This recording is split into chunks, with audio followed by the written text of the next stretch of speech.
have different ways to win. And I do think, I mean, we saw the force multiplier that A.J. Brown is. As great as Derrick Henry is, when A.J. Brown makes a great play, that thing's going for 40 or 50, and he is flipping the field. Yeah, I know Henry has a few big runs here and there, but passing game is where you score your points. So I think you have to be able to rely on the pass game in other situations, and then there'll be some games where you have the Derrick Henry factor to rely on as well.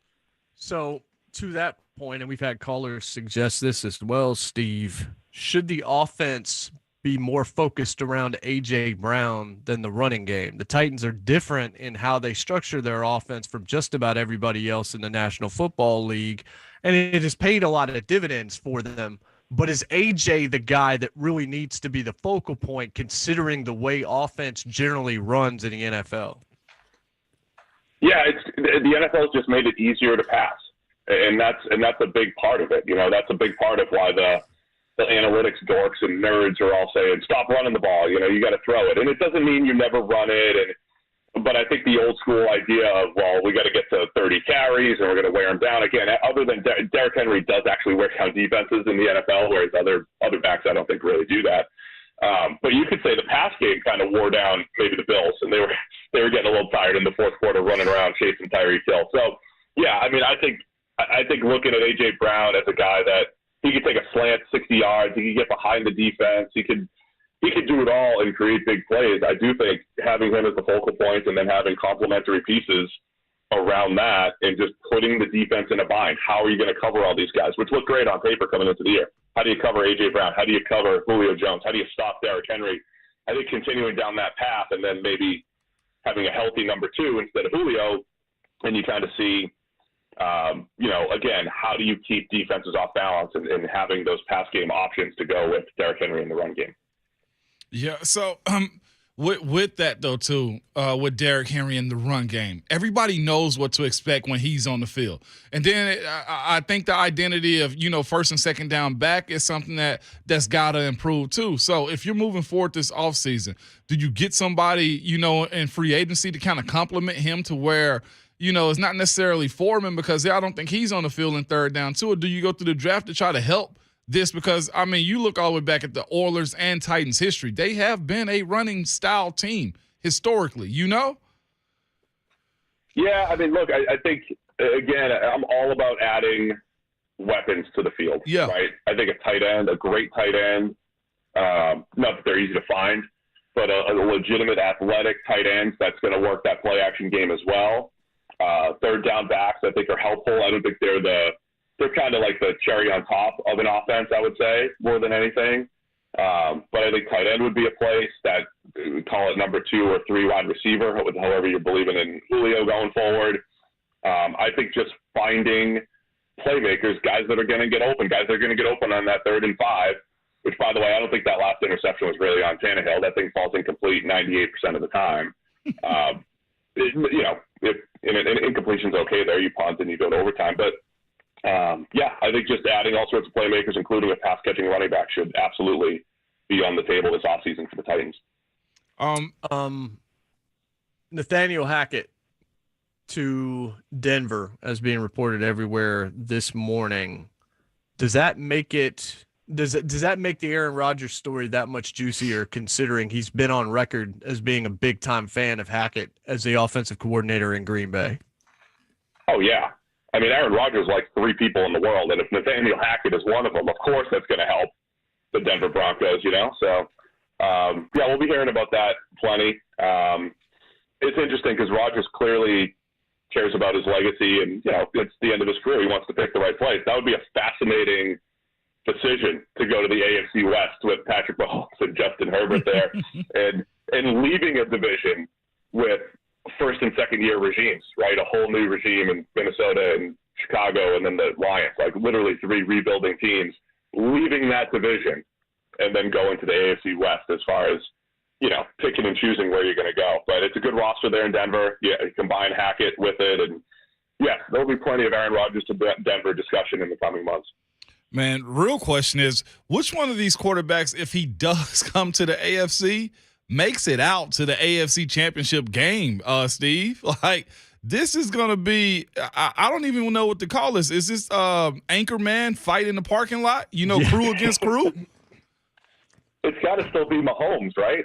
I mean, it's, he's still the guy. He's still the guy to beat. I know the Bills were 13 seconds away from completely changing that narrative of, okay, the Chiefs aren't really the kings of the AFC every single year, but they are until the throne. But, yeah, between that group and what Josh Allen's doing in the AFC East and Joe Burrow and Lamar Jackson and Tannehill in the South, it's a loaded AFC.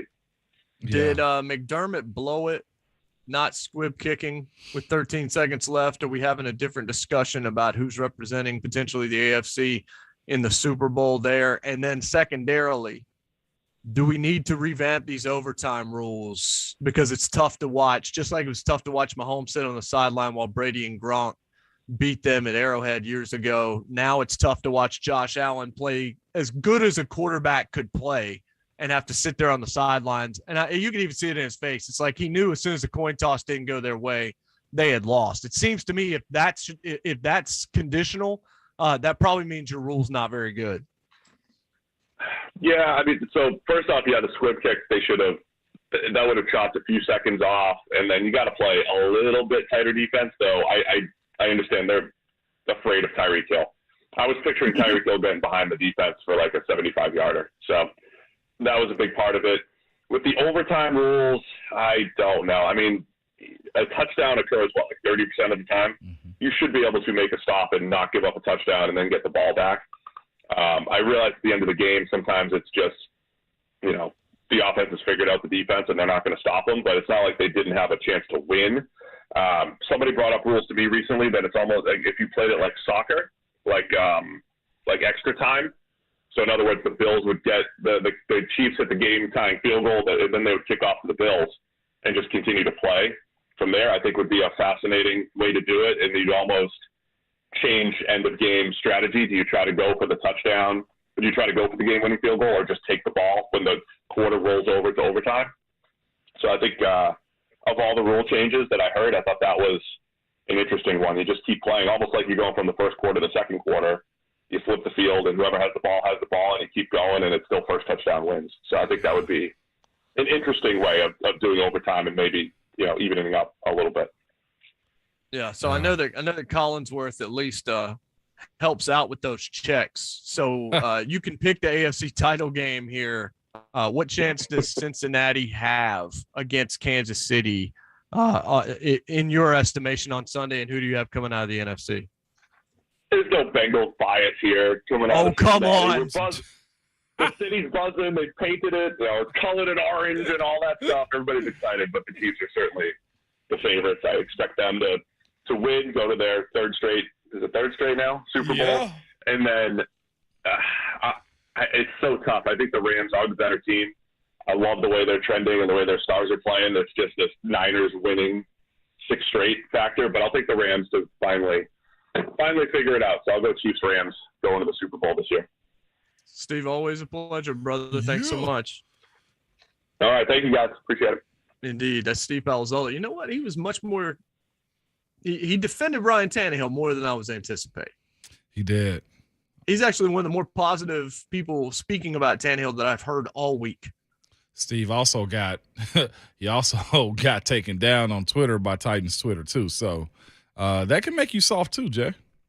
Wait, when? Last week you talking about? No, when he first started coming on with us, they were at his neck. Fair point. So if you guys were on hold, if it was Bam and Mike and Andrew and Brian, we're going to start getting back to those phone calls as soon as we get back out of this break. Lee Smith will join us in the third hour. Tight end.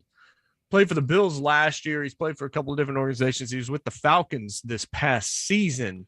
So we could talk to him a little bit about Arthur Smith, but Tennessee guy who is moving on from his NFL career and who is just an awesome dude. Yeah. Who I can't even imagine what kind of quotes we're going to get out of him today. So you want to stick around for all of that, but more of your phone calls on the other side. It's JMart and Ramon 104.5 The Zone.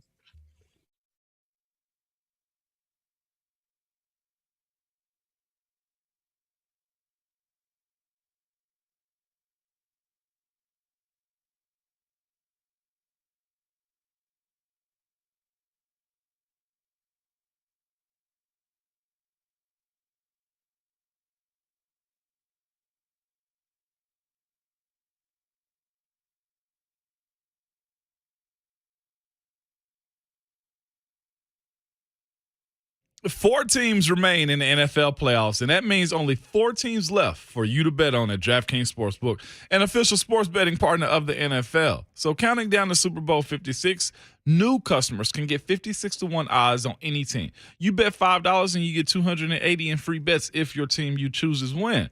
Not a new customer? That's fine too. You can experience conference championships with same game parlays, combining multiple bets from the same game for a bigger payout. The more legs you add, the more money you can win. And DraftKings is safe, secure, and reliable if you was worried about that. And the best thing about it, you can deposit and withdraw your cash whenever you want it. So download the DraftKings Sportsbook app now and use the promo code WGFX and get your 56 to 1 odds on any NFL team.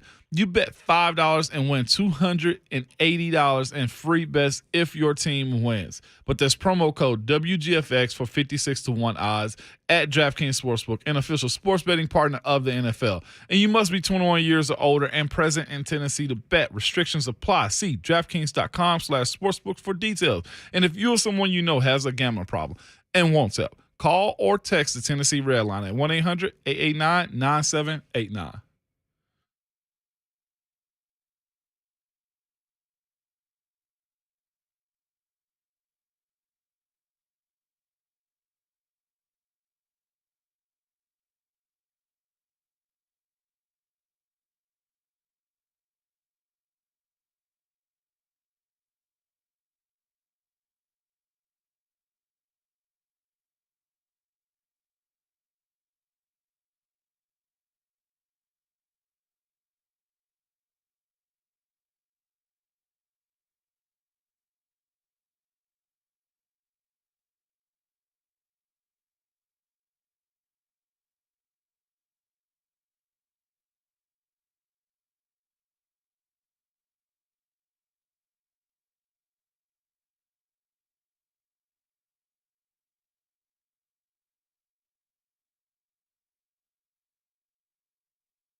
Our thanks to Steve Palazzolo. Pro Football Focus joins us just about every single Thursday here on JMart and Ramon, lifted up by All Four Seasons Garage Doors. All4seasonsgarages.com. Go there to learn all you need to. I did a month ago, and then I got a LiftMaster put in. Life-changing situation for my garage. You need to get on my level. Tell them you want the JMart special. They will take care of it for you. I promise. You can even call it the JMart Blue Light Special. Oh, hey now. If you would like. That's Ramon Foster. Dulcet tones. Jonathan Schaefer also, of course. They're back in the studio. I'm at home for another week or so. But good to be back in the mix. If you missed Palazzolo podcast, this is where you get your podcasts. Drop us that 5-star review. We'd appreciate it. All right. So all the callers held on. Yeah, thank y'all. Everybody wants to talk, and we're just going to keep letting you. 615-737-1045. Let's go to Cousin Bam first. What's going on, Bam? What's up, Bam? Hey, what's going on, bro? What's going on? Good morning.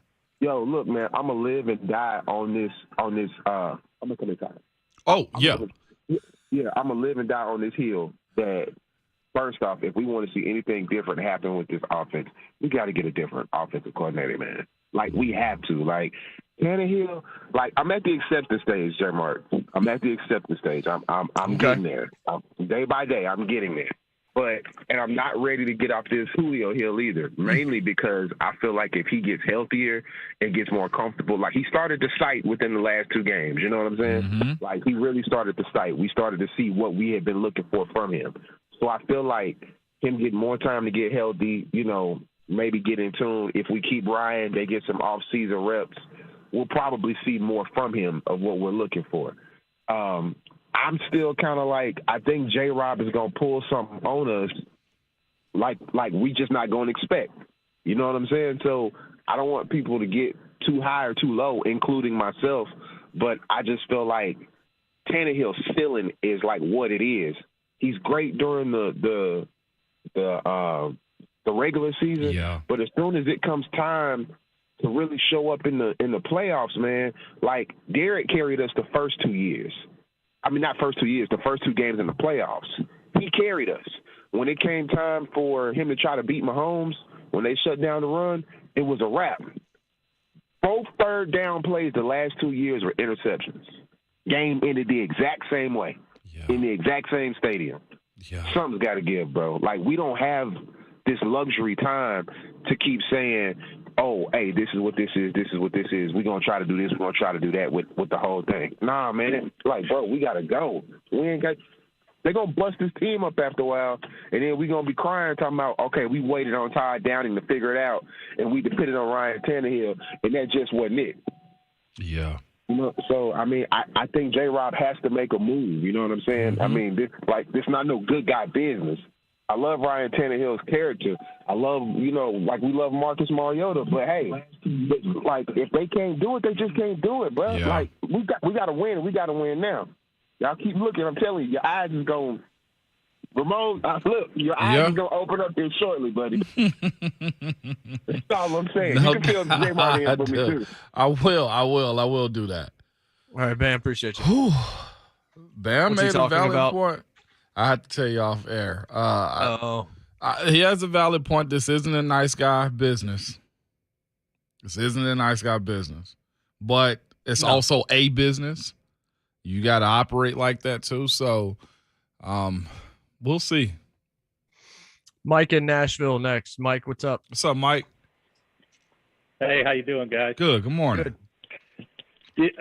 Awesome show today. Awesome show. Thank you. I think some of the callers have the same opinion. Numb, you know, at that stadium, everybody in that place knew we were going to win. They knew it,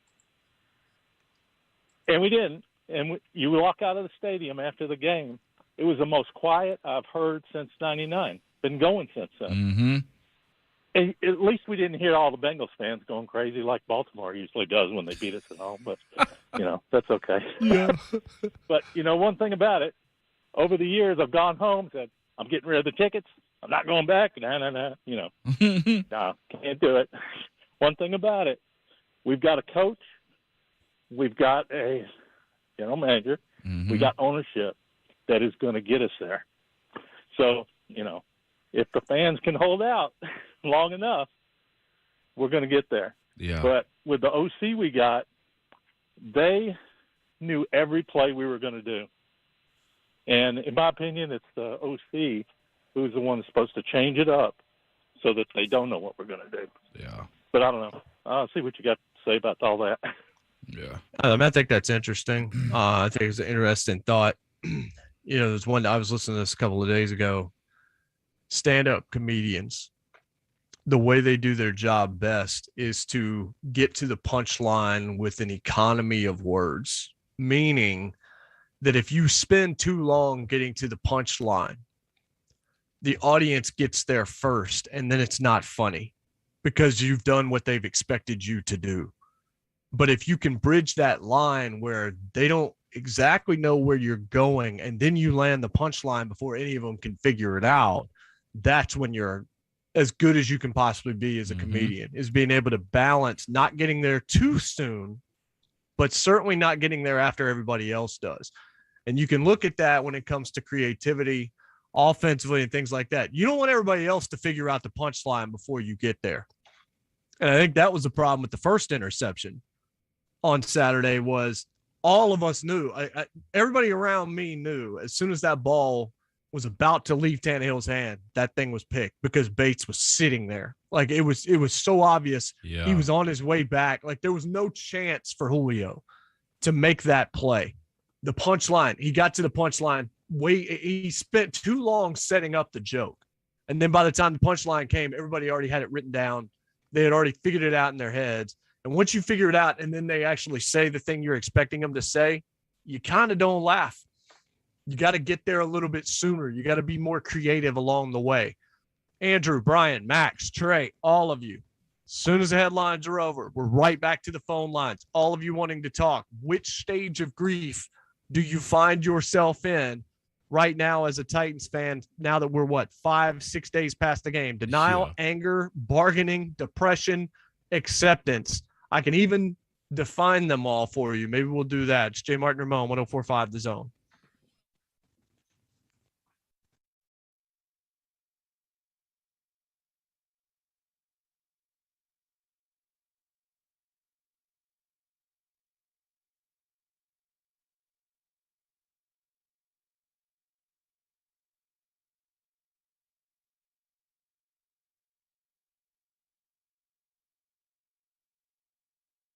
I want to tell you about LASIK MD because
8:03, good morning. I'm Jonathan Schaefer. According to reports, the Denver Broncos have their new head coach. That's Green Bay Packers offensive coordinator Nathaniel Hackett.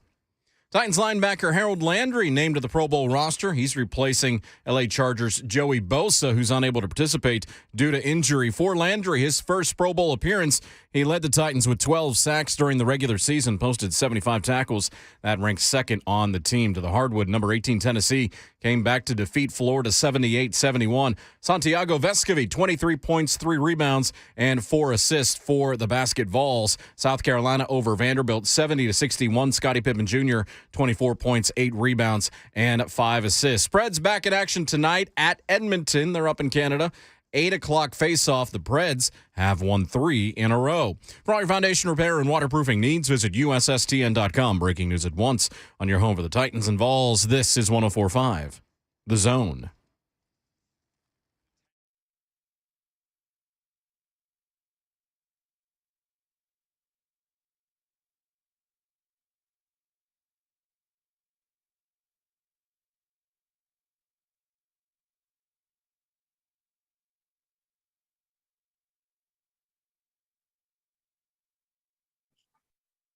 What's happening? Hour number 3, JMart and Ramon, 104.5 The Zone, powered by All Four Seasons Garage Doors in Nashville. The website's allfourseasonsgarages.com. Go there. I did. Just say you want the JMart special. They'll hook you up with that LiftMaster. It's a game changer for your garage game. If you got outdoor living, they got creative ways that they can utilize that to lead you out and give you some new options. It's really cool what can be done with garage doors. So hit them up. We're glad to have them on board here on the program. 11-year NFL veteran, Vol for Life, Ramon Foster, Jonathan Schaefer. I'm Jason Martin. We're at JMart and Ramon on Twitter. Lee Smith, former NFL tight end, now that he's announced his retirement. Talked to him about his career, about watching Buffalo Sunday and how hard that might have been considering how close he was to the team that he played for last year, what it was like being with Arthur Smith this past year, and what he's up to now, which is pretty impressive, quite frankly. But obviously, we are still rolling through the fallout from the divisional round loss for the Tennessee Titans. 5 stages of grief, denial, anger, bargaining, depression, acceptance.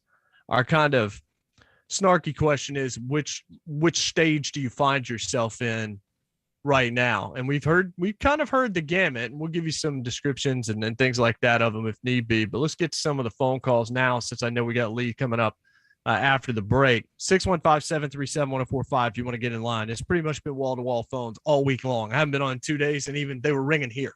They're ringing at home here. They didn't have my number, and they were calling to talk about the Titans. Cousin Andrew in Portland. What's going on, Andrew? Good morning, fellas. I have 2 things. First of all, I want to address Cousin Danny in the Joe Burrow. Listen, dude, take your victory lap, but it's Thursday, and your takes at this point are not very valid. So let me point something out to you, because you keep saying that Joe Burrow beat the Titans. First of all, it's a team game. Rushing yards and rushing yards, Titans advantage with 140 yards to your 65. Rushing touchdowns, tied at 1 apiece. Receiving, 220 yards and 1 touchdown for the Titans, 348 yards and 0 touchdowns for your Bengals. Defense, we have 55 total tackles and 1 sack, 5 tackles for loss for your Bengals, 75 total tackles, 9 sacks, and 8 tackles for loss for our Titans, advantage Titans there. The big thing here I want to point out to you, Joe Burrow had 0 touchdowns and 1 interception. Ryan Tannehill had 1 touchdown and 3 interceptions. So when you go and you say that your Bengals won this game because of Joe Burrow, get your facts right, dude. At the end of the day, these turnovers is the reason why your Bengals won. So give credit where credit's due. Congratulations and good luck against the Chiefs. Secondly, people are calling for the offensive coordinator's job. People are calling for Ryan Tannehill's job. Let me remind y'all of something. Consistency is probably more important than the majority of factors in a football game with a football team. And this year, when we played 91 players, we didn't have a chance to get consistency. I encourage you to go back and watch that first interception. Ryan Tannehill threw it to Julio Jones. Yes, the safety knew what was coming. Problem is, timing was not there. If you go and watch, Ryan Tannehill threw that ball after Julio had already turned around on his curl route. Had he thrown that ball with timing and anticipated the turnaround, that ball would not have been picked off because that safety did not start coming in until he saw Julio turn. So stop trying to change offensive coordinators because guess what? It's not going to make a difference. It's just going to make it a new system, and they're going to have to relearn everything. Get weapons. Look at the last 2 years. Consistency. A.J. Brown, Corey Davis, Jonnu Smith. Go get Ryan Tannehill, another weapon at tight end. Go get him a good number 3 receiver in the draft, and just breathe. Next year, consistency will take place in the offseason. Let's hope everybody can stay healthy, and let's just run with it. Tannehill ain't going nowhere, neither is Downing. So just take a breath, and let's roll. See you, fellas. There it is. Andrew. Andrew's Brian. fired up. Yeah, very much so. Brian is up next. Brian, what's going on? Fellas, what's going on? Good morning. What's going on? To the last caller, yeah, I agree with what he said. It shouldn't have been no curl. It should have been a deep route. He should have. I don't care if he overthrew everybody, but that's ain't what I called in to talk about. I wanted to answer the question that y'all posed, man. I'm depressed. Oh, And you should have added another category. You should have added another category as PO, because I know when Sunday comes, everything going down in KC should be going down in the Ville, and it's frustrating. I already know Sunday I'm probably gonna turn that stuff off because I can't even watch ESPN right now. Yeah. I hate Stephen A. Gets on my nerves. But I wanted to ask y'all. I'm gonna let y'all go because y'all got to me kind of quick. I'm usually a late caller, but what y'all think about everybody calling in talking about one caller said that Steve McNair was the best quarterback in franchise history. Well, he's the best quarterback in Titans history, but the best quarterback was Moon. Let's switch it up.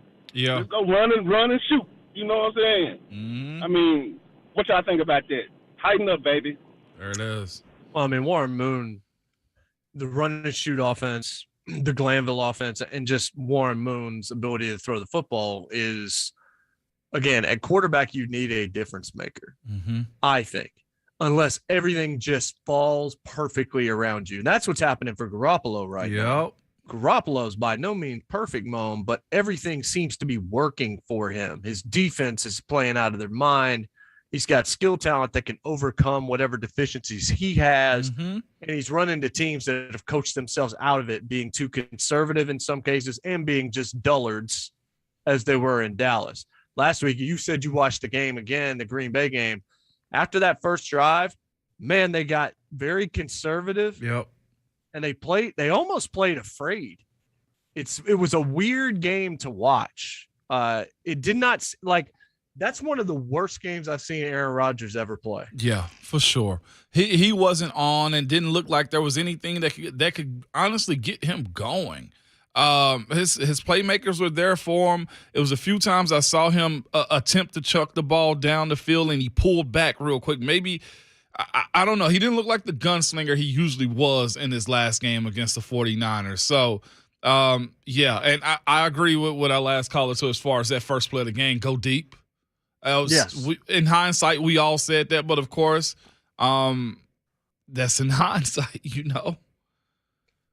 In terms of Andrew's chemistry point, I mean, eventually you got to ride with who you got.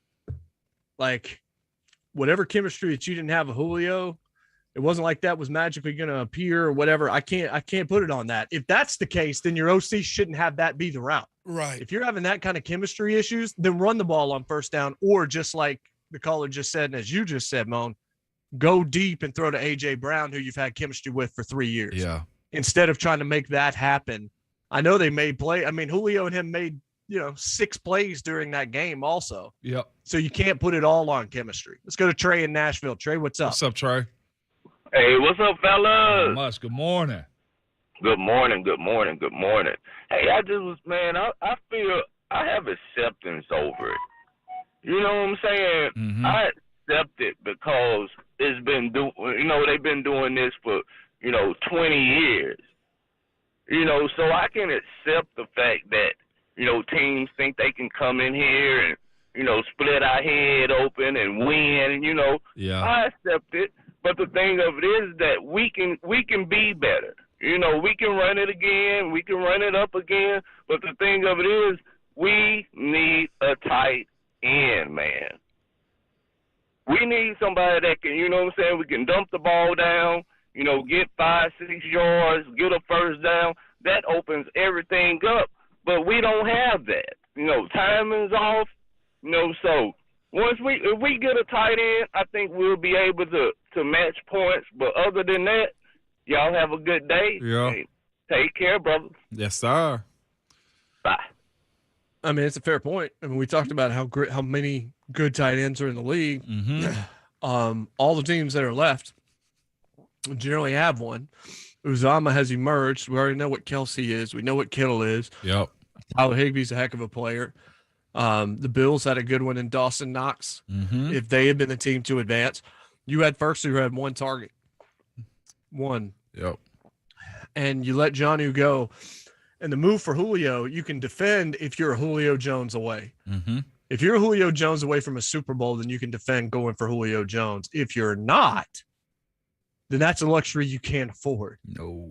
And I think that most Titans said, this is what's interesting, because now you got to get a tight end. Now you needed a tight end at the beginning. Yeah, you did. You needed a tight end at the beginning.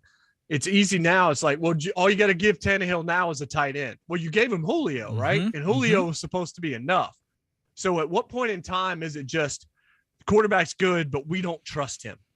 Because that's what I hear in all of those descriptors, however you want to do it. Even Andrew defending the interceptions, or at least saying it was a chemistry issue and all these other kinds of things. I don't entirely disagree. I just think, again, how many circumstances have to be A1 for Ryan Tannehill to win you a Super Bowl? Yeah. And if that list is pretty long, then you got the wrong guy. That's a fair question to ask, Jay. And like you said, you can't just shift your car to fifth gear, And that feels like now. And it was a bunch of fans that pushed back on the Julio move beforehand, remember? Like they were being realistic about it. And now here we are. You got to deal with them again because you move money around. Like, unless John Robinson does some type of stuff that I just don't see that being the case this offseason. No, I don't either. When we come back, we will have Lee Smith, former tight end, who just actually announced his retirement. Former Bill, former Raider, Falcon, somebody right here from the state of Tennessee. Always a fun conversation. A lot of things that are relevant right now in the NFL to discuss with him. That's on the other side. I see Darren's phone call. We'll get to you as well. It's JMart and Ramon, 104.5 The Zone.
Welcome back, JMart and Ramon.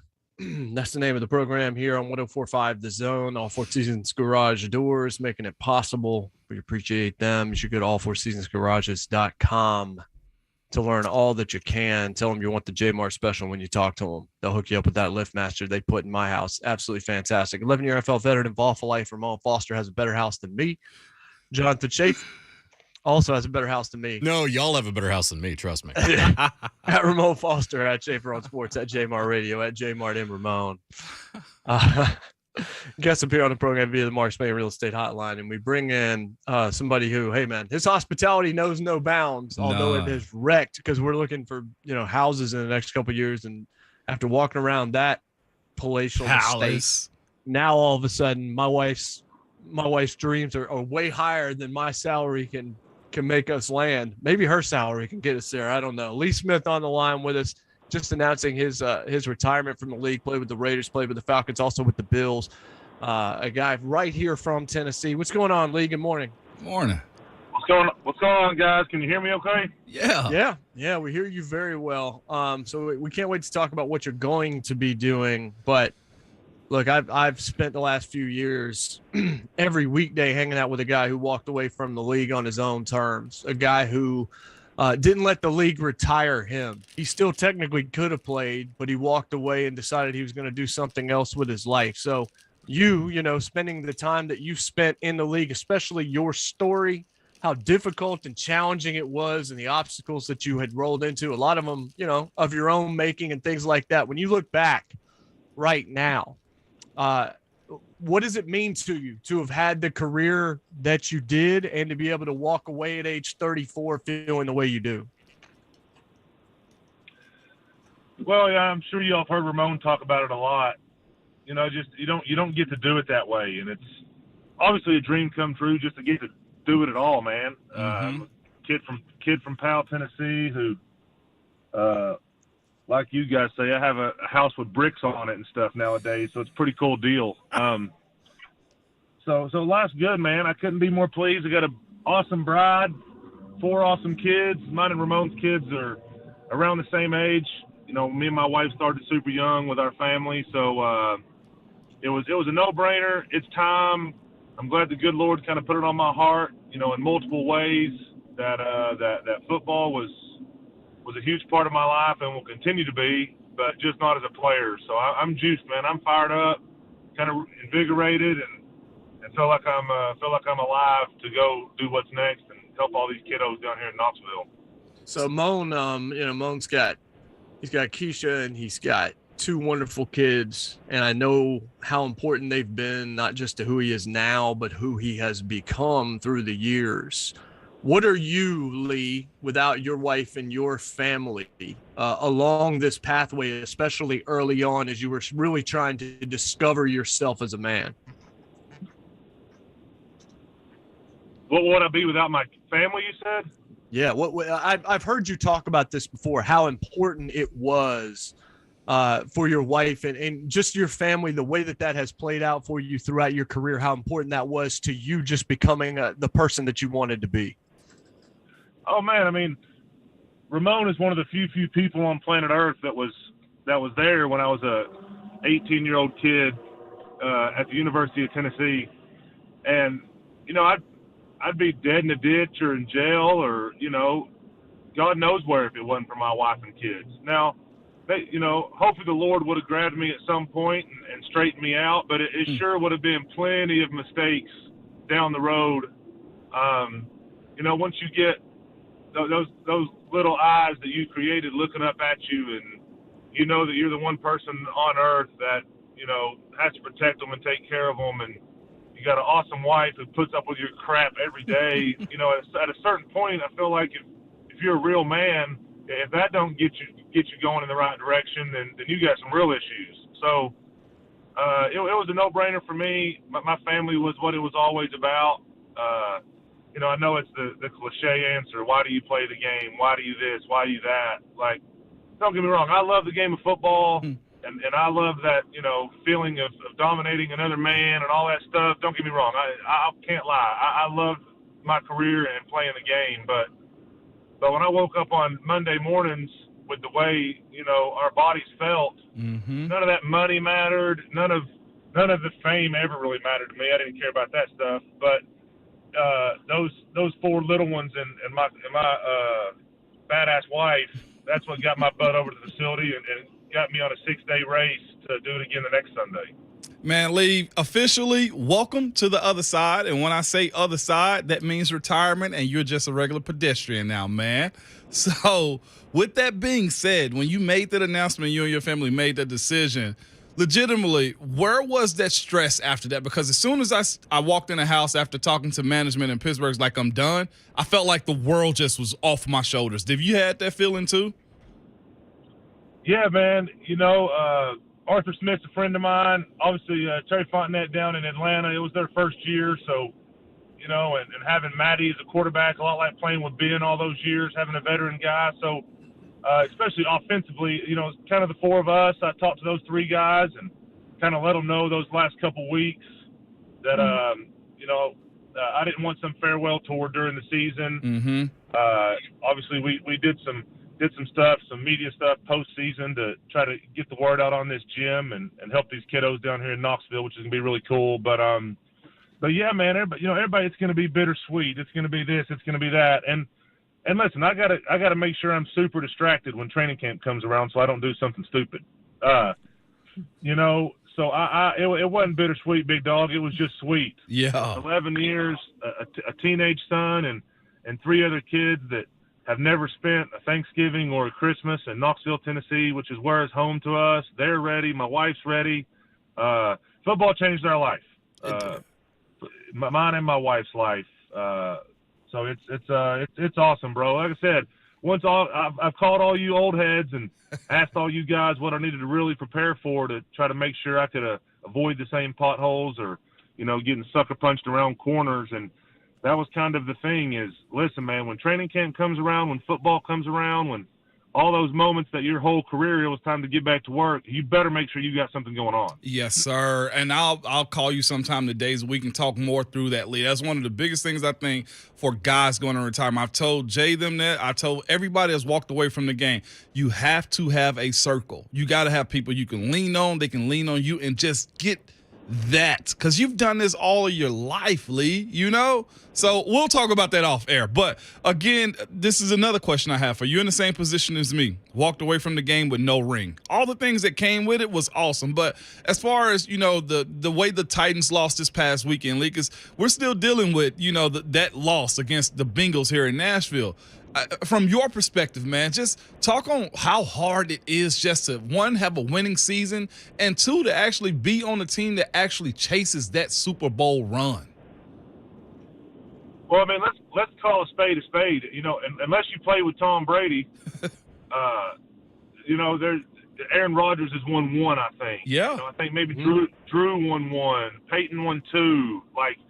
Like you look at the last 20 years, and it's Tom and those Ben. It's Tom and those elite quarterbacks Pat. Like it's not a real secret sauce to figure out who's winning championships. Yeah. And if you don't get to play with one of those guys, obviously I think Josh Allen will have a ring in the very near future. If it wasn't for those 13 seconds the other night that I was cussing my TV, then I think, this would have been the year that Josh put one on. I think whoever won that game is probably going to win it all. That's my opinion. We'll see what happens. But, you know what, man? I tried to always make sure that I didn't put too much on that, Ramon, because I knew how unlikely it was, right? Like, let's just call it what it is. Me and Cole Beasley have this conversation all the time. He wants a ring so bad he can't stand it. And sometimes it controls his energy and it just drives him nuts. And I'm like, man, it's the saying, don't worry about things you can't control. And that's easier said than done. But, man, as long as I played the game the right way and loved my teammates and the Ramon Fosters of the world from the outside on other teams that I respected and the guys that were in that locker room with me, as long as they love Lee Smith, man, one of these days when I'm ashes and my wife flushes my ass down the toilet, I don't need a Super Bowl ring in that urn. So as horrible as that may sound, I would have loved to have won one. Don't get me wrong. And in the moment when you walk off that AFC Championship field that I walked off of last year in Buffalo, in the moment when the Bills watch that 13 seconds slip away, or, the Packers or the Titans as the number one seed kind of let it slip away from them. Those moments are brutal. Do not get me wrong. In the moment, for fans and the team, it's just gut-wrenching, and you wear it for months and months and months until you can get back to work. But now that I'm officially done, man, I don't lose any sleep at night that I don't have a ring. I'll be honest with you. Yeah. Because at the end of the day, like I said, I got a pretty cool wife who's fun to look at, healthy kids, and life's pretty good for Lee Smith. I'm blessed. I do feel like I played the game the right way and tried to, put my teammates in front of myself my whole career. So it'd be cool to have one to talk about, while we drink a cold beer the next time you're in town. But besides that, I don't put too much into it. Right. Lee, was it harder for you to watch guys that you love and guys that you went to war with last year lose such a classic football game? So was it maybe even harder to watch that and hurt for them maybe than some of your own losses? Yeah, man. I mean, Kansas City whipped us last year in the AFC Championship game. Let's just call it what it is. Josh was ready for the moment this year. In my opinion, it was the best football game in a long time. And it's just like, and Ramon, you can speak, all you guys can that have kids. Like, I'm a lot more nervous sitting in the stands watching my sons play than I am when I'm out there playing.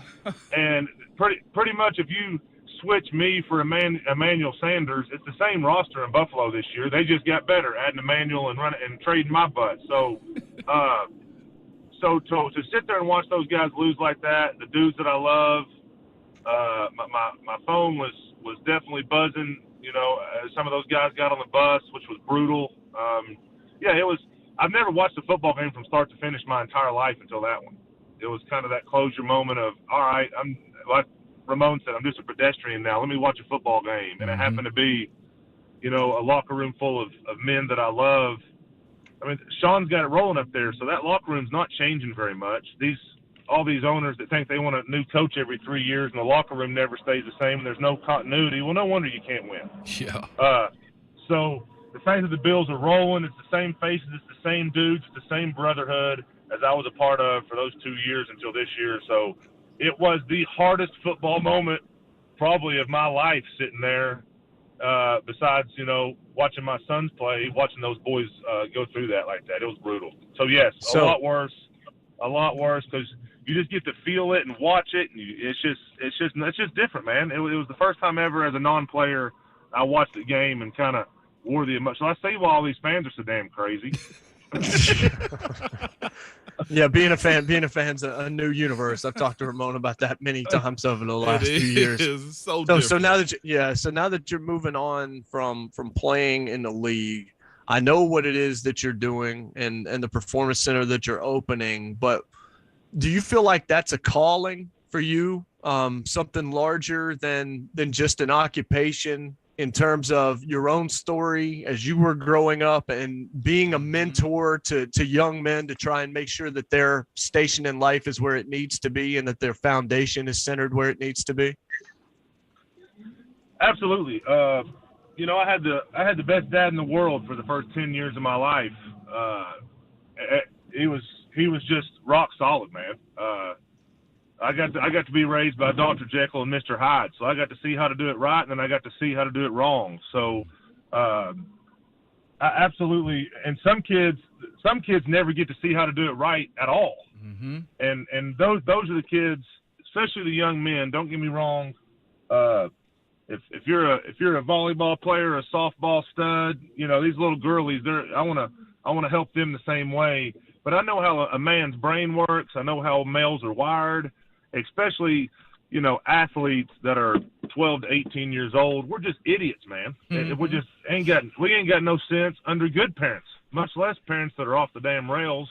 So, to be a resource to this community. Don't get me wrong. I'm building a place that I want to be as elite as anywhere in the country to train young athletes. So, there's going to be if Ramon Foster's kid wants to come train with me, he's getting his piggy bank. I know how deep his pockets are.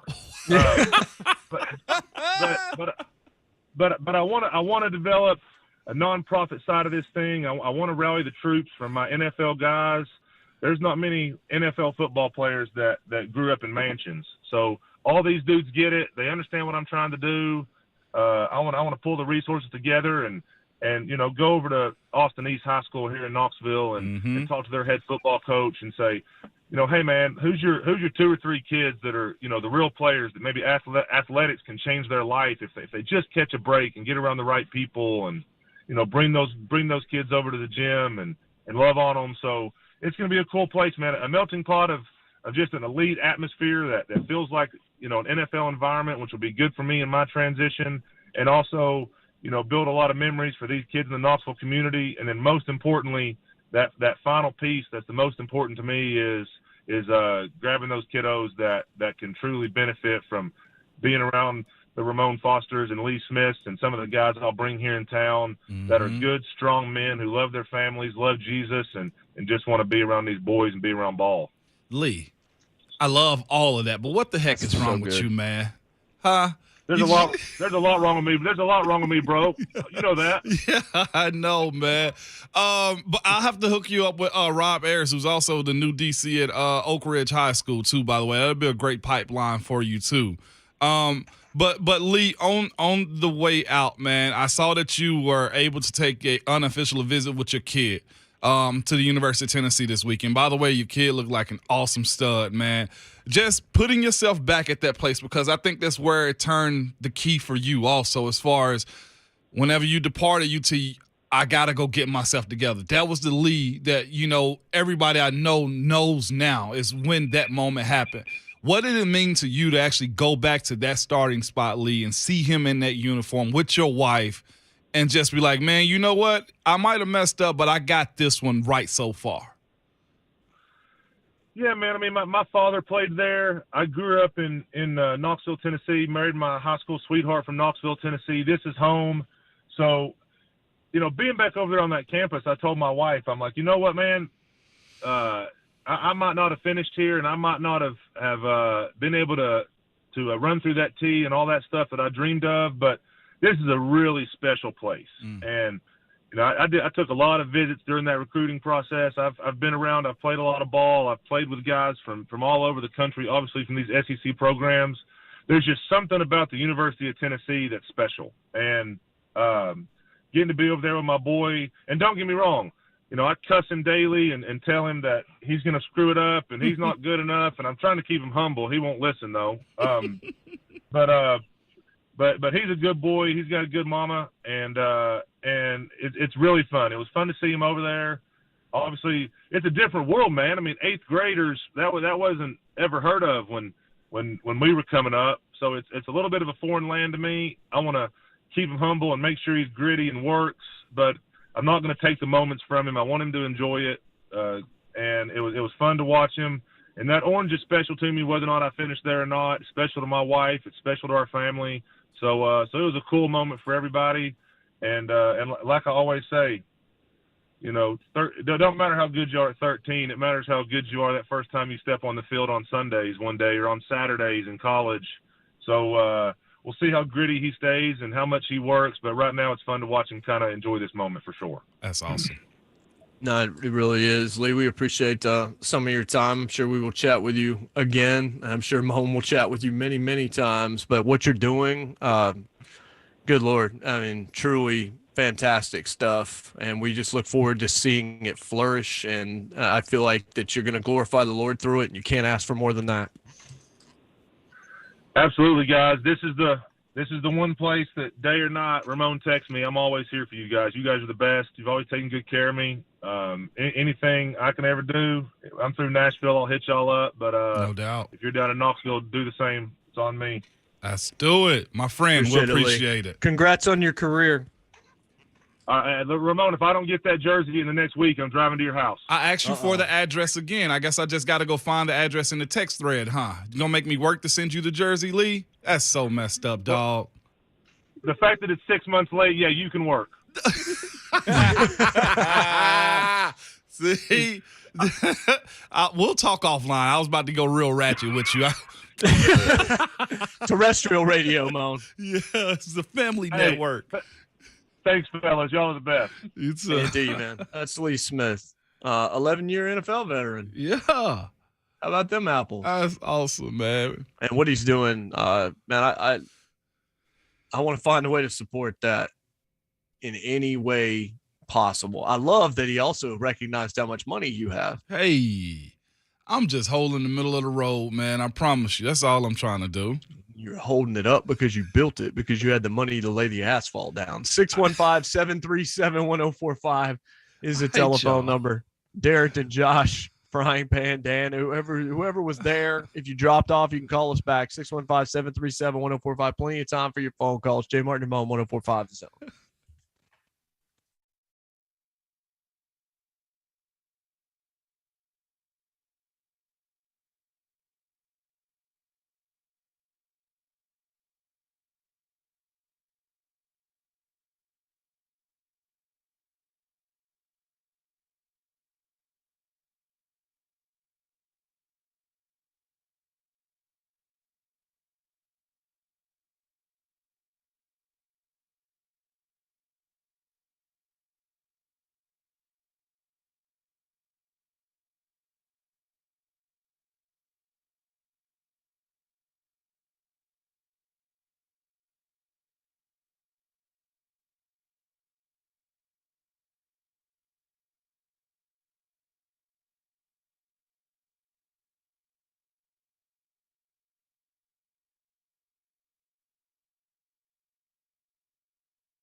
Welcome back, JMart and Ramon, 104.5 The Zone. Nathaniel Hackett going to be the Broncos head coach. He's been Aaron Rodgers' OC for the last 3 years. Of course, that opens up the speculation. They almost got Aaron last year. That was what they were looking to do. Maybe they can get him this time around. Just saw Adam Schefter say could be 5 number ones. They should give all of them up if they have to get Aaron Rodgers. Mm-hmm. That's an awful lot. I'm a Broncos fan. I know that he loves Nathaniel Hackett, and that could help them land him. But Hackett also apparently was very sought after during this coaching cycle, regardless of the Aaron Rodgers ties. So that excites me because you know who it's not? It's not Dan Quinn. I don't have to talk myself into Dan Quinn. As a Broncos fan, I can get excited about Nathaniel Hackett and hope that works out. 615-737-1045, 737-1045. Let's go to Darrington in Nashville. Darrington, what's up? In the words of a famous Tennessee Titans reporter that comes on between 10 and 1, hello, friends. What's up, Darrington? This take to you today is brought to you by Buddy Allen Carpet One. Softest in the game. My point is, I saved a lot of money by switching to not going to an AFC Championship game this weekend. Thank God. There's no tax this weekend, people. Be excited. Stuff is still regular price. You know the inflation that would have been this week. Listen, everybody ain't getting these Ramon Foster checks. You understand? Some people out here, we busting it from the nitty to the gritty, and we got to take. Some of us out here check to check, making it how we can. And you think I was gonna be excited for a Titan inflation? Nah, not for what they've been putting out here for the last year.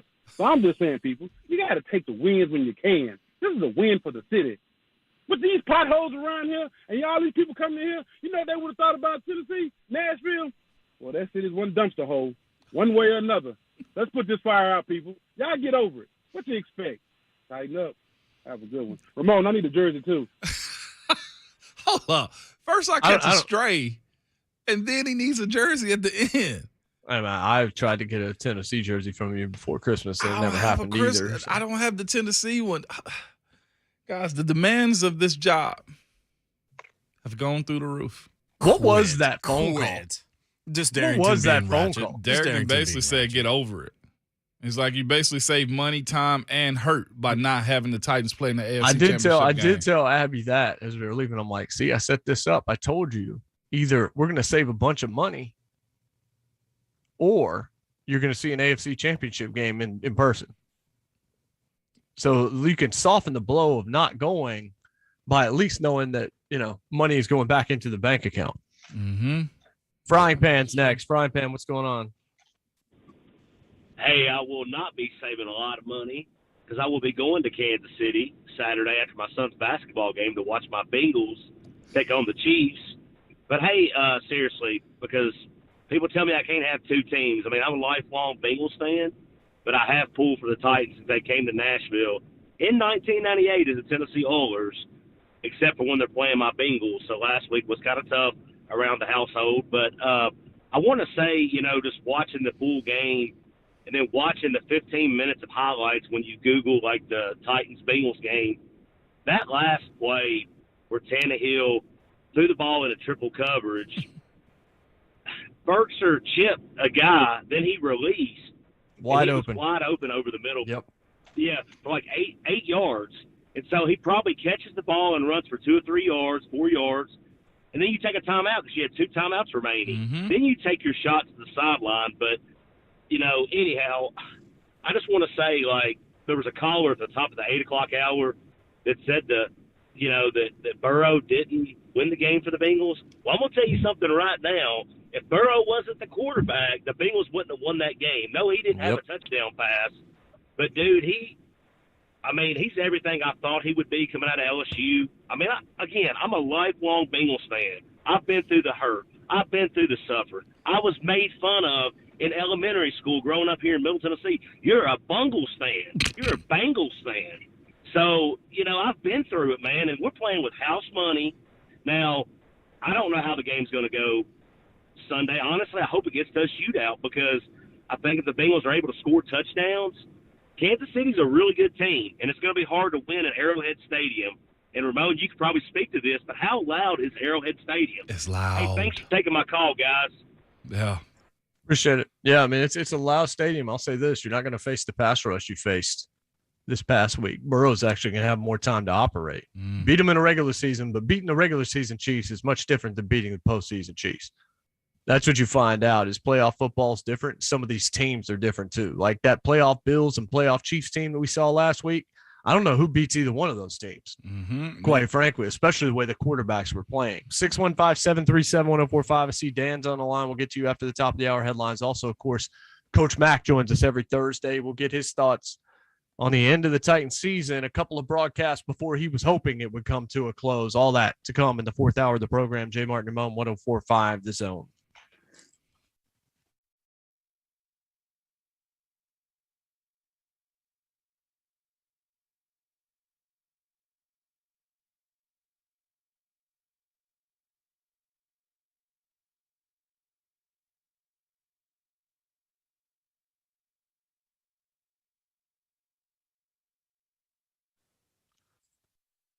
Hey, if your work involves managing a facility, and that could be a mall, a theater, a school building, warehouse, whatever it is, any kind of facility, I got good news for you. It's Lee Company offering a special facility evaluation to help you stay open at full capacity.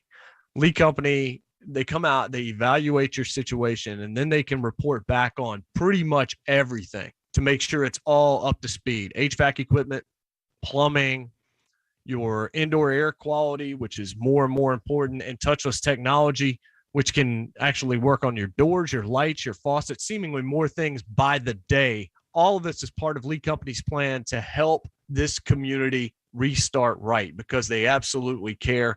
Nobody does it better.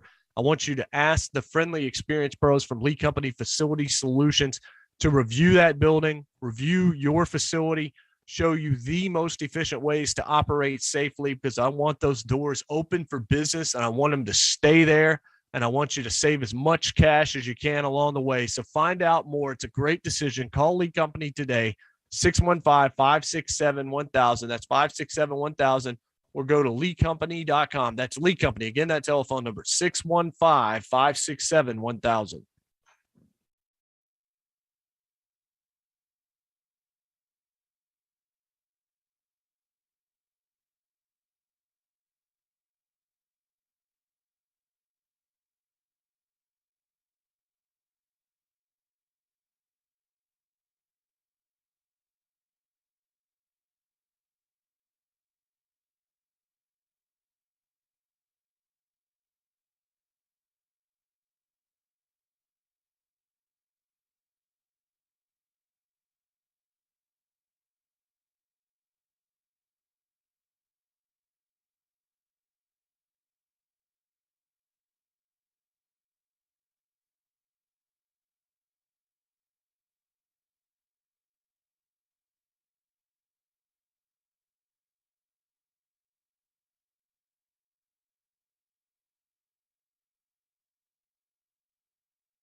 Good morning. I'm Jonathan Schaefer. According to reports, the Denver Broncos are hiring Green Bay Packers offensive coordinator Nathaniel Hackett to be their team's new head coach.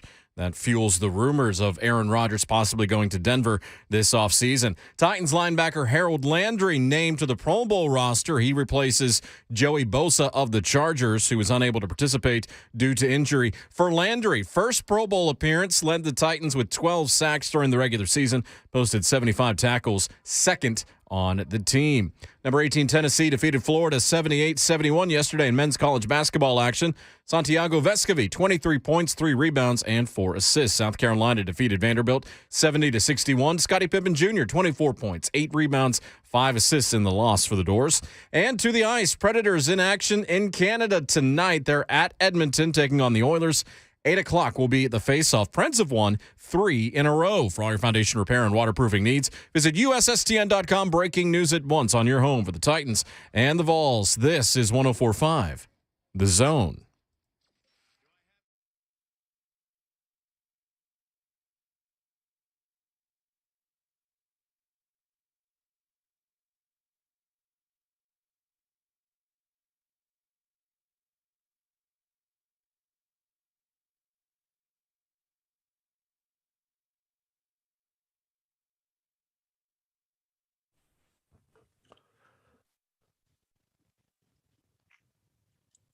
What's happening? Fourth hour.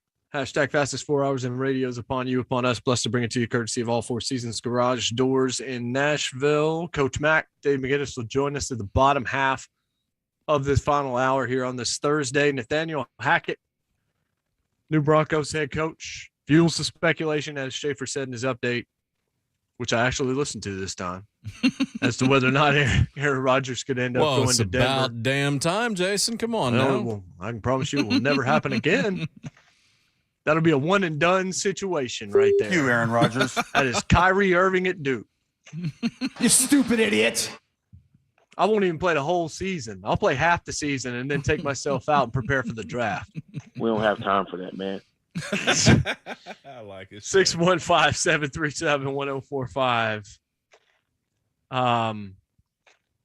But it's going to be interesting to see how it goes. We've talked about this, but the easier path, the NFC's easier path. It's more top heavy, but in terms of the quarterback play in the AFC, it's nuts. Mm-hmm. That's where I think Titans fans are having to deal with the Tannehill thing, Moan, where, I mean, think about the quarterback just in the AFC alone, okay?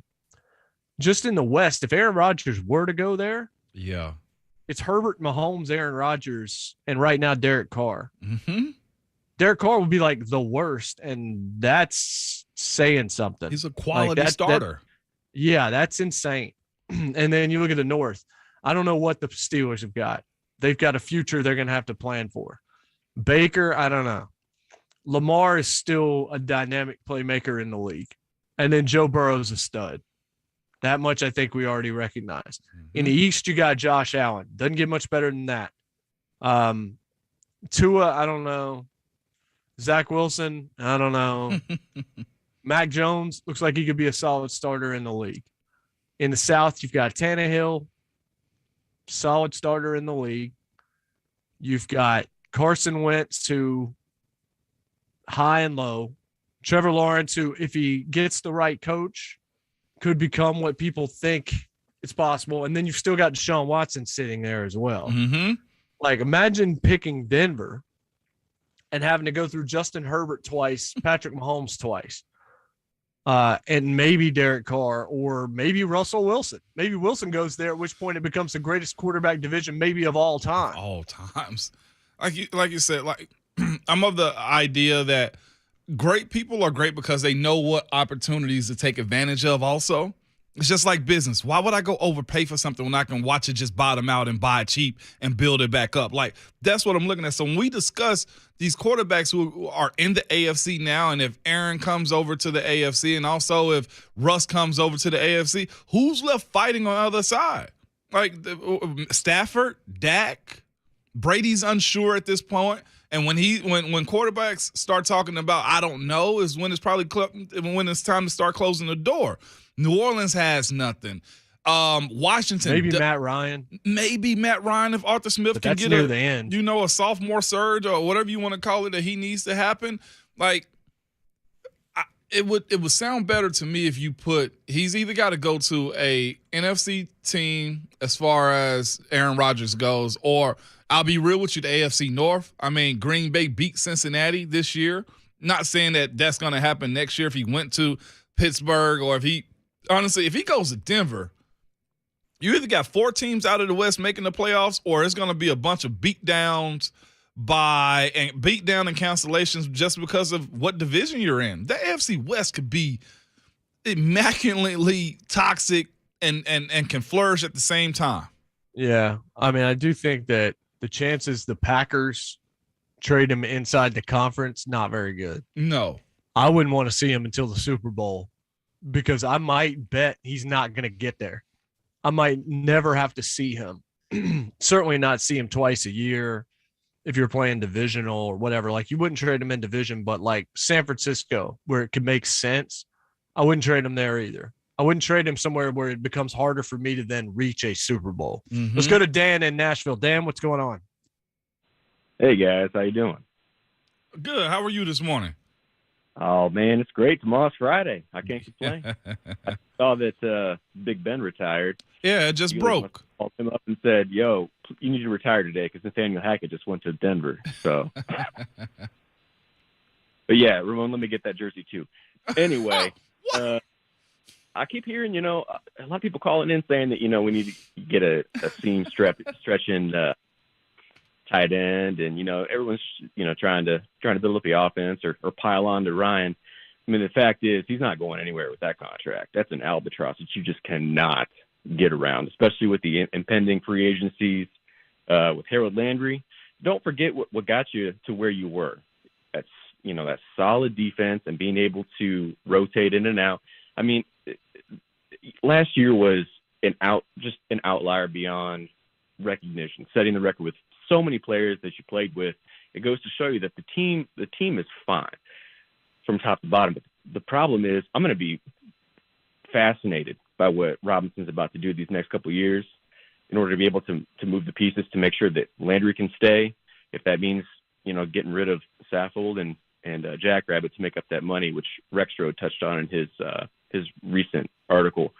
But then, you got Simmons and AJ, they're going to take up $40 million themselves. Yeah. So, I mean, the writing's on the wall there. So, but my God, if Rodgers comes to the AFC, you might as well just shut the doors now, man. That's what I was going to. So, as a fan, real quick before I get you your jersey, like, how does that make you feel as a Titans fan, considering this happened this year and the AFC might get more dicey? Well, maybe I'm overreacting a little bit because they're going to have to give up quite a bit of capital.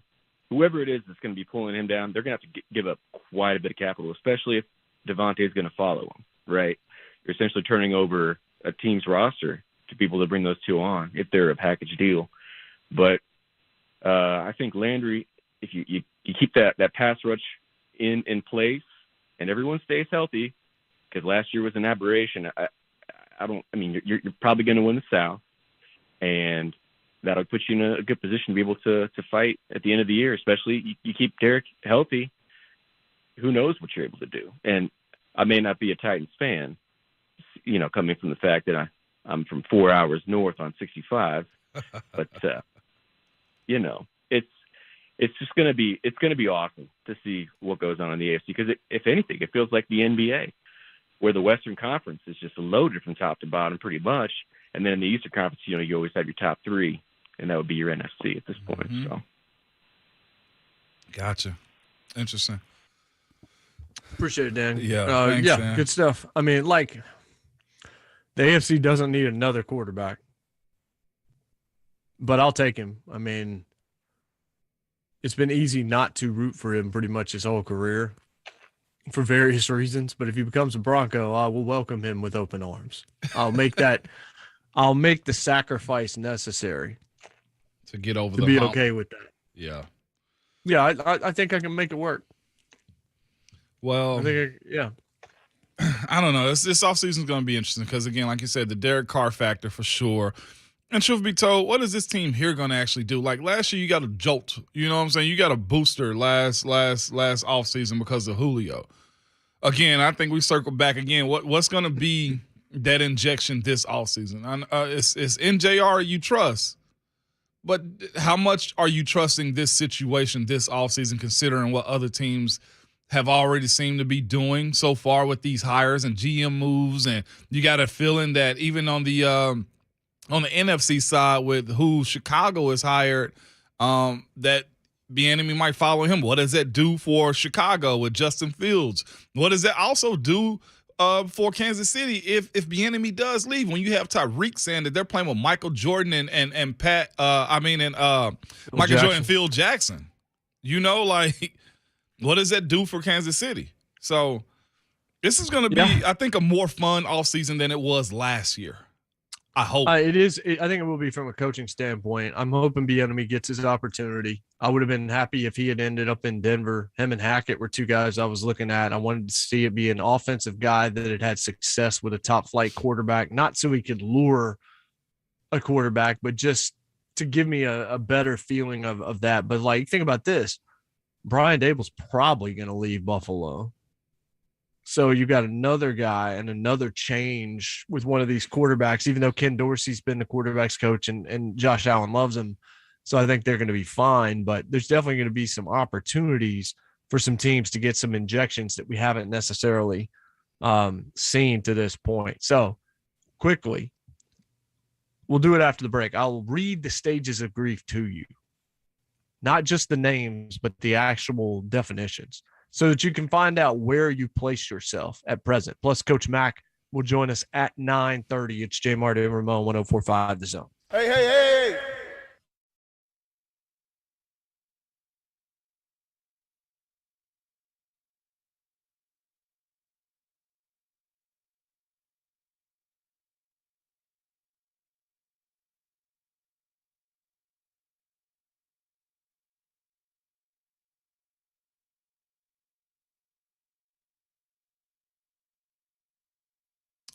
Imagine if the first way we did things was the only way we did them because somebody told you that's the way we've always done it here. Well, that's what happens when you sell your home too. You list it and you got to keep the show ready because you never know when somebody want to come through for a quick look. Or you have dozens of people marching through your home that may or may not be serious about buying it. And this goes on and on and on until the right buyer comes along. Well, that's all in and out. And it's Ramon Foster. I want to tell you what I did. I went to opendoor.com and put in my address and home info. And I got an offer back in no time. It was no listings, no strangers, and no stress. Open Door gives you a real competitive offer in minutes. Just go to opendoor.com/WGFX and get your free offer. Open Door is a new way to sell without all the hassles of a traditional home selling. You'll know exactly what you're getting. You can decide when you want to close. Go to opendoor.com/WGFX and get your free offer today. That's opendoor.com/WGFX, and offer eligibility varies, and Open Door is represented by Open Door Brokerage Inc. License 02061130 in California, and Open Door Brokerage LLC in its other markets.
Welcome back, JMart and Ramon, 104.5 The Zone. 11-year NFL veteran, involved for life. Ramon Foster, Jonathan Schaefer, Jason Martin. With you until 10.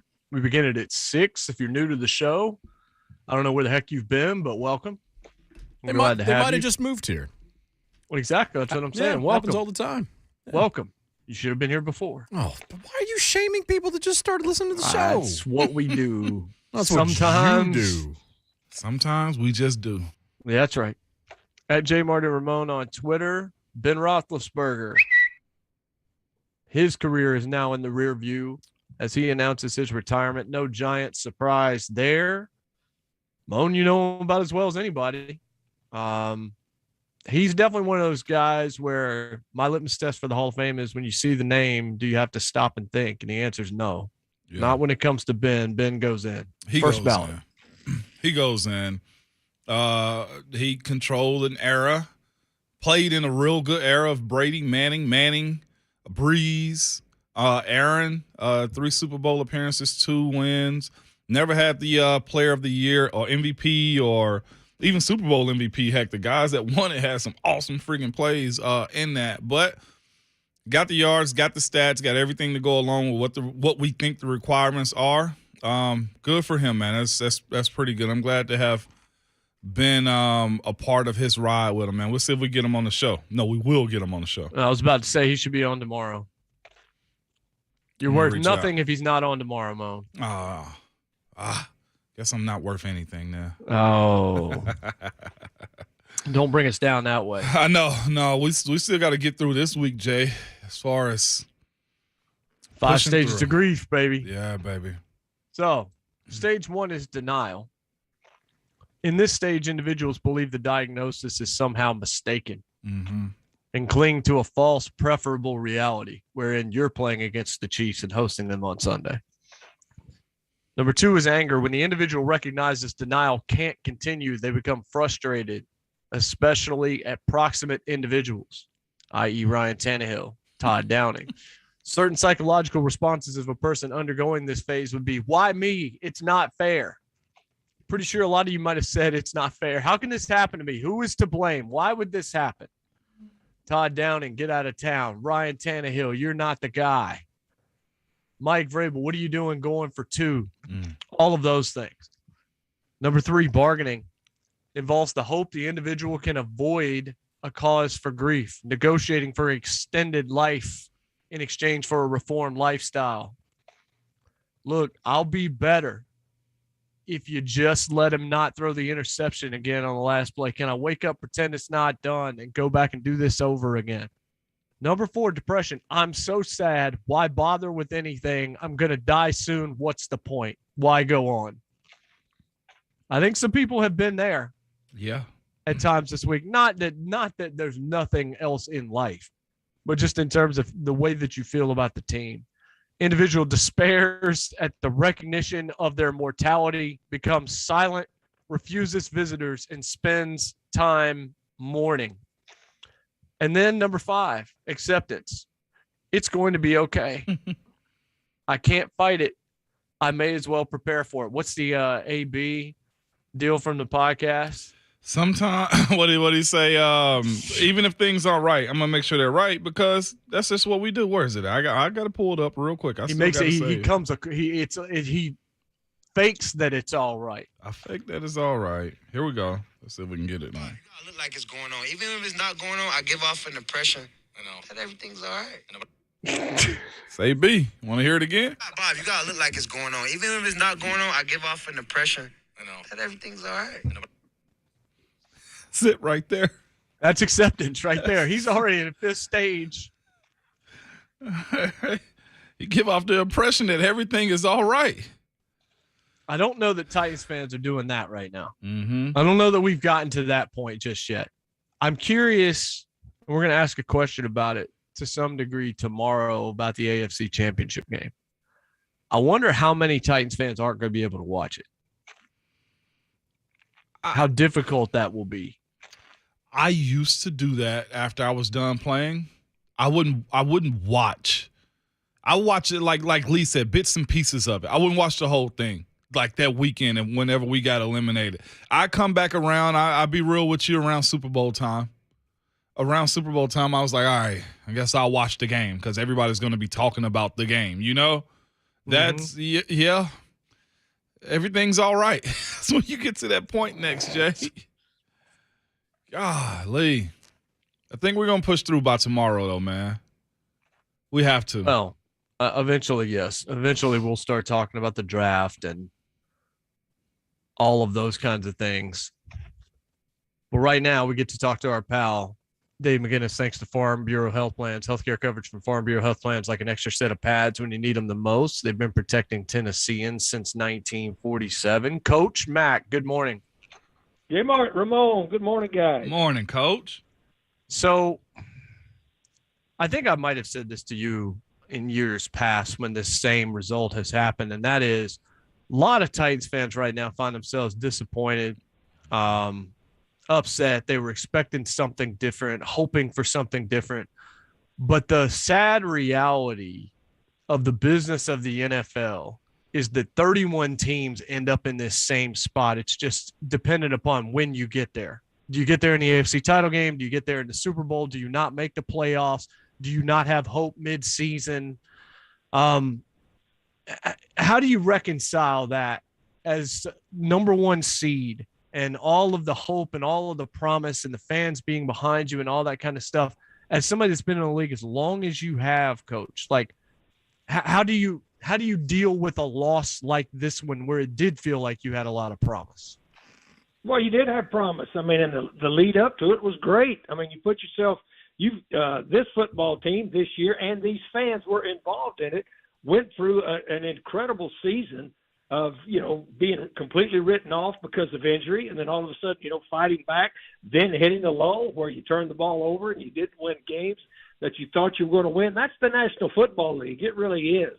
And the investment, though, by the fans. I was at the pep rally Friday. I was right in the middle of all of those people. I've been to several events after the game, with fans already. Look, it's something that if you're invested in and you don't win, because that's what the National Football League is all about. It's what professional sports is about. Is that you feel like, I mean, it's a scar. It's a scar on you, but a scar will heal. You got to move forward because here's the thing about the National Football League that I think you're trying to say is, regardless of what happens, the National Football League is a train that's on a track that moves. It moves very, very fast, and it doesn't wait for anybody.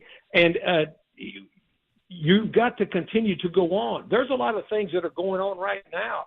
I heard you just mention the draft. I mean, I've already started on the draft. I've got several entities that have sent me already people to look at, to compare for them. I mean, that's what the league is. Now, does that lessen the hurt in it? No.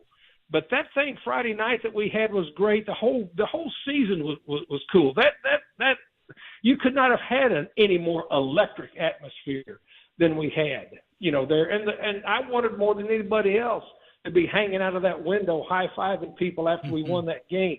We didn't, so you got to move on. And you move on, and because nothing stops for you. Nothing stops. You got to move on.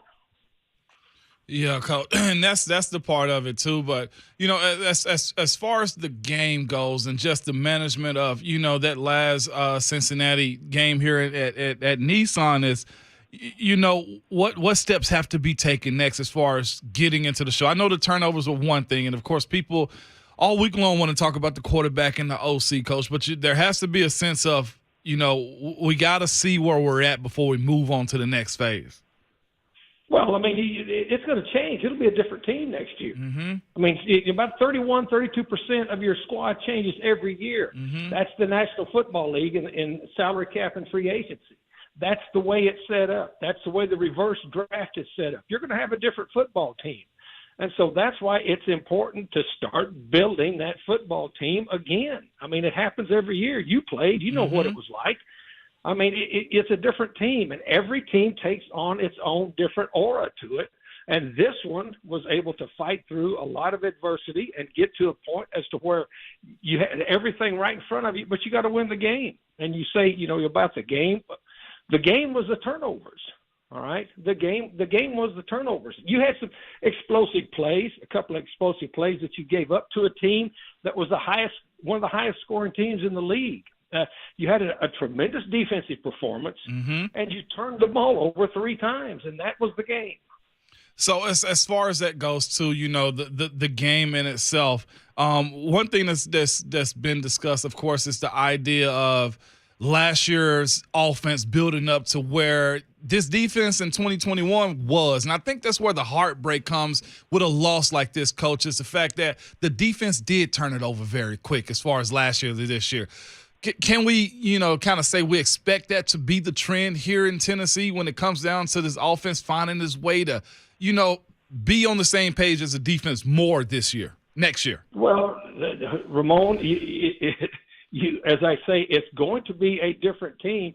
What you would try to do is clearly get a balance on your football team, right? That's what you have to do. But money allocation is money allocation in the National Football League. The cap's going to be 208, I think, 0.2 next year, which is about 25 less than it would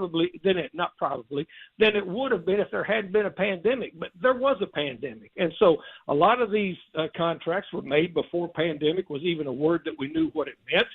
And so it's going to be work.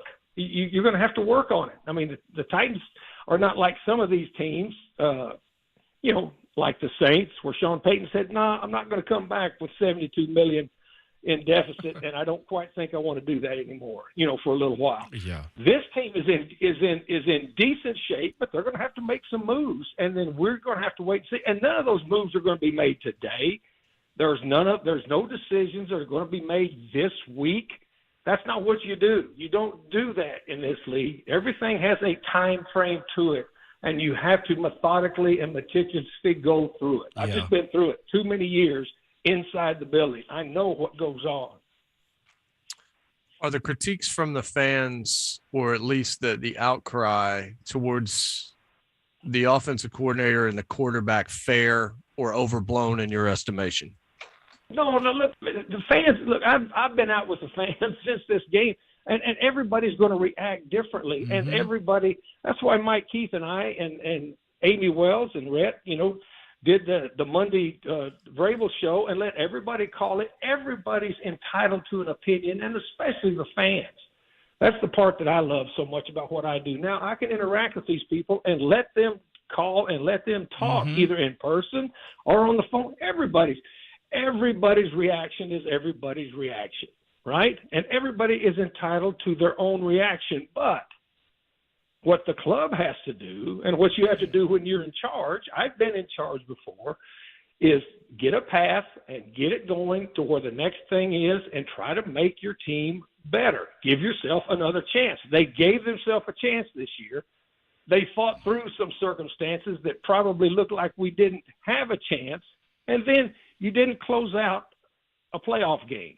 So you still got to go to work on that. But the opinions of everybody else on the outside, they're valid because, look, if people have really harsh opinions or people have really vocal opinions, you know why? Because they care.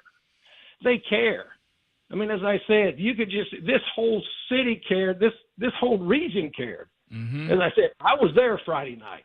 I was there in that stadium. I'm out among the fans, which I love. They care a lot about this team, and along with that emotional investment comes emotional outburst after it doesn't work right. That's just professional sports, but you want the fans to care.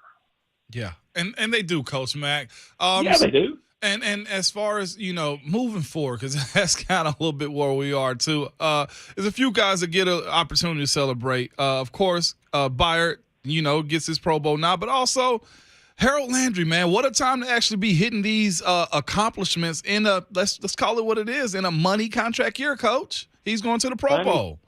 Ramon, timing's everything in life, right? Yes, sir. Timing's everything in life. Timing's everything in this business. I've been in this business deep for a lot of years. Timing really helped me in a lot of areas. And so, look, it's just what it is. the timing of it is, it works out for some, doesn't work out for others, but that's the league. And that's why you've got to be able to have a very, very laser focus to stay with it, because there's going to be a lot of great moments, and then there's going to be disappointments, and they're all really deep because it matters. And in the National Football League, when you get in a tournament, how many chances do you get? One. You get one, and you got to make it work. Yeah. Absolutely. What do you think about the AFC title game, Coach, in terms of what you saw up close from Cincinnati, and just what you can take away from the game from an X's and O's standpoint about what Cincinnati is doing that could potentially lead them any further? Well, I think, Cincinnati has got enough skilled people offensively. I don't think, now I may be wrong, but I don't think their offensive line's really great. You know what I'm saying? And that quarterback he's a special talent. But the explosiveness that Kansas City has had, Kansas City had that. They lost it a little bit in the middle of the year. Looks like they've regained it now. And plus they're playing at Kansas City. If Cincinnati's able to go in there and win that game, then they've really done something. They did something coming in here stealing this win. But to me, as explosive as Kansas City looks right now, and looks like defensively, they've kind of, Spags has kind of gotten them back as to where they're not just bringing everybody up and just playing zero blitz all the time. Mm-hmm. At Kansas City, if Cincinnati can go in there and pull this one off, then, kudos to them. But I wouldn't bet on it. Yeah. And Coach, the dream of where teams and fans would want to be is if they can keep everybody in-house. And I know you probably hadn't gotten that far as the 2022 free agents and stuff like that. But, looking at the opportunity of guys either go to other teams or even retire, Ben is a guy, Rashawn, Ferguson, Swain, Harold, like this process, this offseason, Coach, is going to be a little bit different, I think, than others for this team here. Well, it's different because it's different people, Ramon. Yeah. But it's the same process. I mean, what Tampa Bay tried to do last year after they won it is bring everybody back, right? Mm-hmm. Well, they did, and guess what? They're sitting at home too. So there's no guarantee that any one way is going to work. But for your organization, you have to do what you think is best. But the only reason it seems different is because it's different people at different stages in their career. And that's what you're going to face in this league, and that's the hardest part about free agency, and that's the hardest part about the salary cap is you get these people. Our fans were invested in this team, and so being invested in this team, you get invested in these people. Well, some of these people aren't going to be here. I mean, it's going to be a different team, and it's way too early, to say who's who. I really, at this stage in what I do right now, when I was involved in it, I was deeply involved in the free agency. I don't get involved, early on with free agency because there's too many factors that go into it. And if you're not inside the building, you just don't know any of that. I'd much rather in the position I'm in now concentrate on the draft because, at least I can evaluate these players, just evaluate, their playing ability. The free agency, there are so many things tied to the free agency that unless you're on the inside, you really don't know. You're just guessing. Yeah. Veteran backup, address it in the draft. How do you look at the quarterback spot behind 17? We won't even discuss him not being here, but how do you look? Because obviously you have to be looking towards the future. Maybe you have to upgrade the backup spot. How do you assess what they're going to do or what they should do? Well, I can't say what they should do. What they do is what they're going to do. But you've got both of those avenues available to you. But and here's the other thing: you got to know that a veteran player is going to cost you more money. How good is that veteran player? Why is he not going to be at the place he's going to be? And then just a broad brush on this draft with the quarterbacks. This is not a quarterback draft that's going to be, how we always talk when we talk draft. There's one draft for the quarterbacks, and then there's one draft for every other position, correct? I don't think the quarterbacks in this draft are of the ilk that people are going to be moving way up inside the top 10 to go get them to push other people down. You know what I'm saying? Mm-hmm. So then you got to just start. You got to start, evaluating those guys that are going to be further down the line as to what they can do. That's all going to be a process. But each one of those scenarios, you talk to me about a veteran quarterback, and then you talk to me about a rookie quarterback. Those are two completely different mindsets as to how you approach it. Yeah. Okay. Well, I mean, what you're saying about the draft and the quarterbacks, I agree with you. So if that's true, do you look at a quarterback in the first round, because there's potentially at least some decently talented guys? They're not going 1, 2, 3, 4, 5 off the draft board the way that they might in some years. You could actually have good guys available to you in the 20s. They may be the same guy that's available in the 40s. That's fair. That may be the same person that's available in the 60s. You know what I'm saying? Yeah. Yeah. I mean, quarterback drafts are different. There's been a lot of people taken that were surefire things that we all know weren't. And then there's some guys that come into it that weren't even thought about that ended up being really good. So there's no certainty in any of that, especially with quarterbacks. Yeah, absolutely. I'll save my Nathaniel Hackett questions and hopes as a Broncos fan. I'll ask you about Hackett next week, Coach. But we appreciate the time. Interviewed Nathaniel Hackett when we were at the Rams for a possible coordinator's job. I knew his dad very, very well. He's a football guy, been a football guy all his life. Well, we'll talk more, I'm sure, Coach. We appreciate the time, as always. Thanks so much. See you guys. See you, Coach Indeed. Matt. That's Coach Matt. Let the experts at Farm Bureau Health Plans coach you through it when you need great health coverage at a price you can afford. They've been protecting Tennesseans since 1947. 615-737-1045. You haven't had a chance to get in, we can still take a couple of calls from the folks in the final segment. It's JMart and Ramon, 1045 The Zone.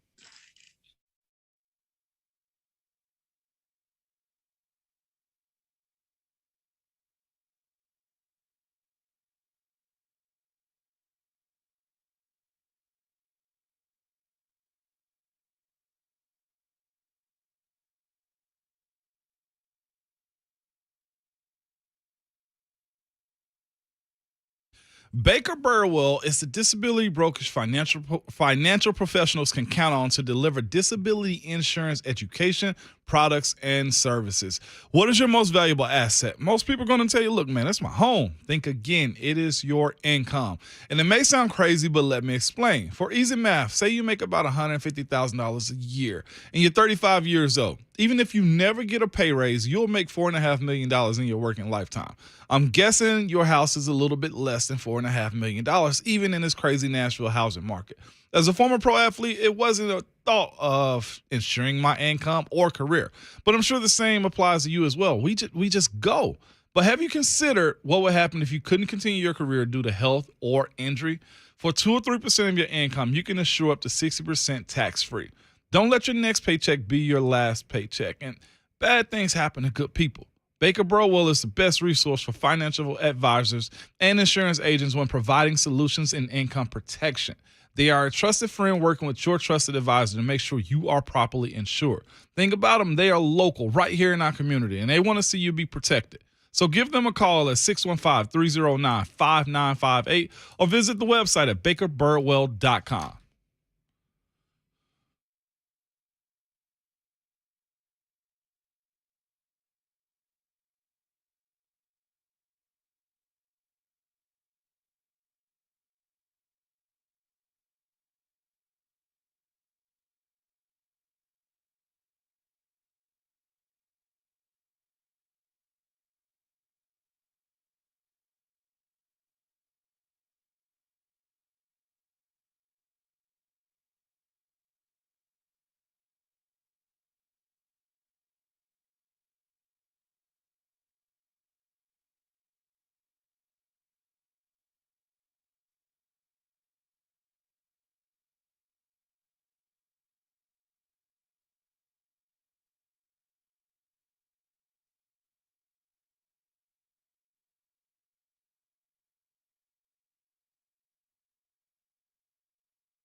Finishing up another 4 hours here at JMart and Ramon, powered by All Four Seasons Garage Doors in Nashville.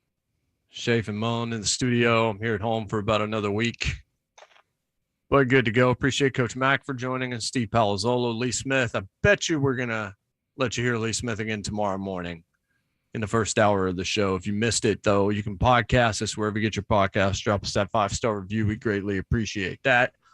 The news, Nathaniel Hackett, the new Broncos coach. He's been the OC in Green Bay for the last 3 years, also with the Jags and Bills prior to that. He actually was the Jags offensive coordinator the year they beat the Steelers, beat Pittsburgh. And I mentioned that not just because Moan would have had experience with that team, but also because the quarterback for the Steelers, Ben Roethlisberger, has announced his retirement officially from the NFL. No big shock there, but finally, Mike Tomlin and the Steelers are going to actually turn the page entirely. Yeah. And it's going to be really interesting to see, Moan, what that franchise looks like. It really is, man. This is the first time in over 18 years of having one person behind center. It's going to be a new look. I'm just glad I was a part of that and not a part of that revolving door when it comes down to trying to find a quarterback, like I'm hearing, just different organizations speak about that. Even having teammates tell me, man, God, Lee, y'all had one quarterback, you had one head coach, you had this. And I'm just like, I never gave it thought. But hearing, the process in which it takes to actually be a winning program, to be a steady organization, it starts behind center. As much as, as other positions are that dynamic, having one guy to call you on for a while. Look at New Orleans right now. Look what Tampa Bay went through before they got Tom Brady. I mean, look how ecstatic New England is with the idea that they do have a quarterback now. Yeah. And look, I mean, with Pittsburgh, you got the defensive coordinator leaving, which is actually going to be news here in a second I'll mention to you. And you've got the GM walking away after the draft. So Steelers are really, it's going to be many changes more than that franchise is used to. Speaking of DCs making moves, Matt Eberflus is now the former defensive coordinator of the Indianapolis Colts as he takes the Chicago Bears head coaching job. That breaking, according to Adam Schefter, here in the last minute or so. So you got two head coaching jobs filled today. Nathaniel Hackett and Matt Eberflus. Interesting. Hiring Matt Eberflus, who, I don't know what that means for Justin Fields. This means it's got to be the right coordinator there. Great offseason, man. I'm looking forward to it. It's going to be something else. He's been a defensive coordinator with the Colts for a while. He's a 51-year-old. They've got their new GM, got him from Kansas City, and then grabbed the DC from Indianapolis. So, look, Indy's had a great defense for years, and now they're going to be looking for a new DC, so that affects the AFC South. I'm sure Buck Rising will have more on that. We'll have more tomorrow for 4 hours, including who can you stomach winning the AFC title game on Sunday? That'll be the poll question. For Ramon Foster and Jonathan Schaefer, I'm Jason Martin. We'll see you tomorrow. And remember, your Twitter fingers and your mic, and no, I don't have jerseys, are always hot. I can feel it all the way down in my plums.